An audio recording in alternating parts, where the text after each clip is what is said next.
మాట్లాడుతున్నాడు. 2వ అధ్యాయం 22వ వచనం, ఇశ్రాయేలు వారలారా నా మాటలు వినుడి. దేవుడు నజరేయుడగు యేసు చేత అద్భుతములను మహత్కార్యములను సూచక్రియలను మీ మధ్యను చేయించి ఆయనను తన వలన మెప్పు పొందునివానిగాను మీకు కనుపరిచును. ఇది మీరే ఎరుగుదురు, దేవుడు నిశ్చయించి నా సంకల్పమును తనకు ఆయన భవిష్యత్ జ్ఞానం అనుసరించి అప్పగింపబడిన ఈయనను మీరు దుష్టుల చేత సిలువ వేయించి చంపితిరి. మరణం ఆయనను బంధించుట అసాధ్యం కనుక దేవుడు మరణ వేదలు తొలగించి ఆయనను లేపెను. యేసును దేవుడు లేపెను. దీనికి మేమందరము సాక్షులము. ఈ మాటలు ఆయన గురించి మాట్లాడుతున్నాడు. తన వెలుగులోనికి మిమ్మను పిలిచిన వాని ఆయన గుణాతిశయములు, ఇదిగో 2వ అధ్యాయము అక్కడ అంతకు మునుపు 120 మంది ఆ మేడ గదిలో కూర్చొని ప్రార్థన చేస్తున్నారు. తర్వాత 2వ అధ్యాయం పెంతెకొస్తున్న పండుగ దినం, అప్పుడు ఆయన మాట్లాడుతూ ఉన్నాడు. యేసు ప్రభువారి గుణాతిశయములను మాట్లాడుతూ ఉన్నాడు. ఆయన గుణాతిశయములు ప్రచారం చేస్తూ ఉన్నాడు. ఈ ఉదయకాలం లేదా ఈ మధ్యాహ్న కాలం నా కుమారుడు న్యూ ఎష్కోల్ ప్రేయర్ హౌస్ మందిరం, నా కుమారుడు జకరియా దాదాపు 1100 వీడియోలు 2.5 సంవత్సరం నుంచి చేస్తూ ఉన్నాడు. సబ్స్క్రైబర్స్ 960 మంది సబ్స్క్రైబర్స్ వచ్చారు. కారణం, దేవుని వాక్యాన్ని ఈ వీడియో ద్వారా, ఈ లైవ్ కార్యక్రమం ద్వారా, యూట్యూబ్ ద్వారా అనేకులకి నా కుమారుడు జకరియా యేసు ప్రభువారిని ప్రచారం చేస్తున్నాడు. దేవుడు ఆ రీతిగా ఏర్పాటు చేసుకున్నాడు నా కుమారుడిని. వాస్తవానికి చదువు తక్కువే, కానీ ఈ లైవ్ ప్రోగ్రాం తీయటం, ఈ యూట్యూబ్, ఇన్స్టాగ్రామ్ ఇవన్నీ కూడా, లైవ్, యూట్యూబ్, ఇన్స్టాగ్రామ్ ఇవన్నీ కూడా తీయటానికి దేవుడు జ్ఞానం ఇచ్చాడు. దేవుడు అందుకోసం ఏర్పరచుకున్నాడు నా కుమారుణ్ణి. రాజులైన యాజక సమూహముగా, పరిశుద్ధ జనముగా, దేవుని సొత్తైన ప్రజలుగా చేశాడు. పేతురు ఎక్కడో చేపలు పట్టుకునేవాడిని మనుషులు పట్టు జాలరుగా, లేదా ఎక్కడో లోకంలో పాపంలో చెడుగులో పడిపోతూ ఇంటర్మీడియటే ఫెయిల్ అయిపోయిన వాడిని.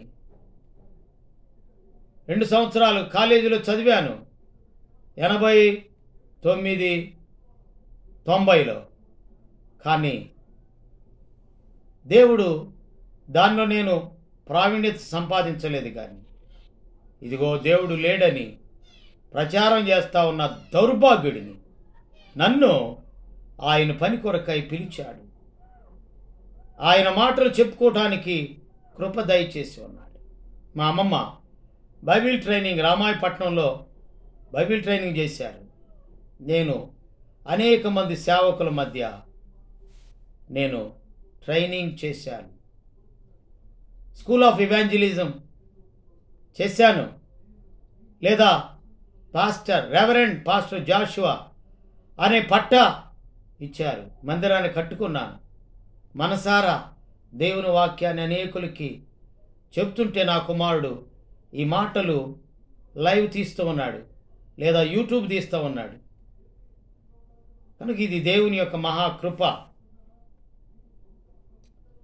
కనుక దేవుని ప్రజగాను, ఆయన సొత్తైన ప్రజగాను, లేక కనికరింపబడి ఆయన కృప చేత దీవించబడుతూ ఉన్నాం.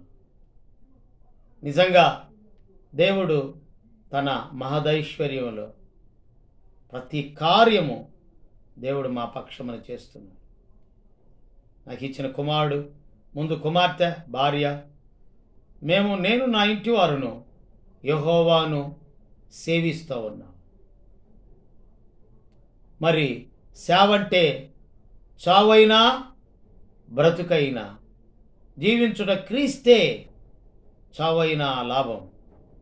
సేవంటే చావుకైనా సేవకైనా రెడీగా ఉన్నాం. దేవుని సేవ చేసి బ్రతుకుతున్న మాకు దేవుడే మా ప్రతి అవసరత అక్కర తీరుస్తూ నిజంగా ఆయన పిల్లలుగా, ఆయన పరిశుద్ధ ప్రజలుగా, సొత్తైన ప్రజగా, రాజులైన యాజక సమూహంగా ఏర్పరచబడిన వంశంగా. నిజమే, నోవాహు వంశావళి ఇదే.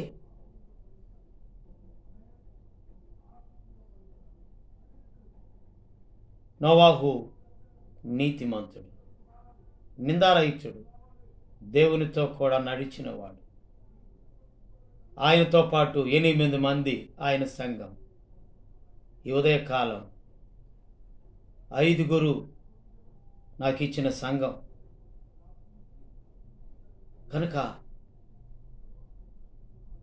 నేను, నా భార్య, నా కుమారుడు, నా కుమార్తె, నా తల్లి. కానీ ఇక్కడ 5 కానీ బై గాడ్ గ్రేస్ ప్రపంచమంతా కూడా మొత్తానికి అనేకులు వాక్యం చూస్తూ ఉన్నారు. 6700 మంది లేదా 960 మంది అనేకులు దేవుని వాక్యాన్ని చూస్తూ రక్షించబడేవాళ్ళు పాటల ద్వారా, మాటల ద్వారా, కనుక ప్రార్థన ద్వారా ఎంతోమంది రక్షించబడుతున్నారు.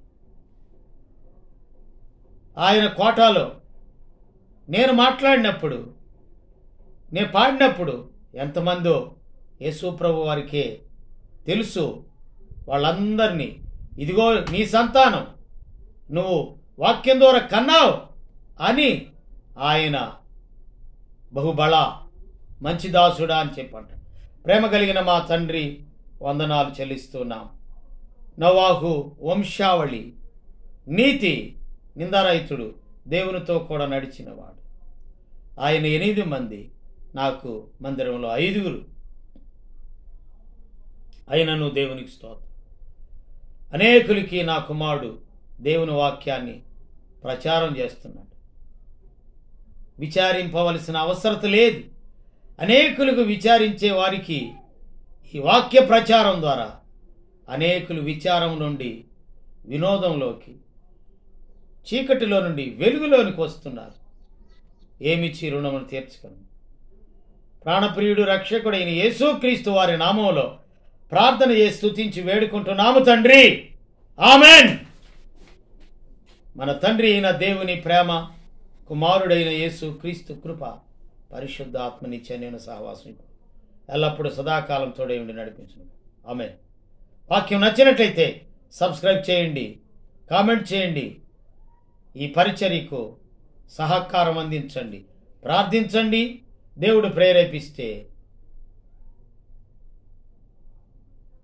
చేతులు చాచండి, గుప్పిలు విప్పండి. దేవుని పని కొరకు దేవుని మందిరం కట్టాలి. దేవుడు మిమ్మల్ని దీవించునుగా. ఆమేన్.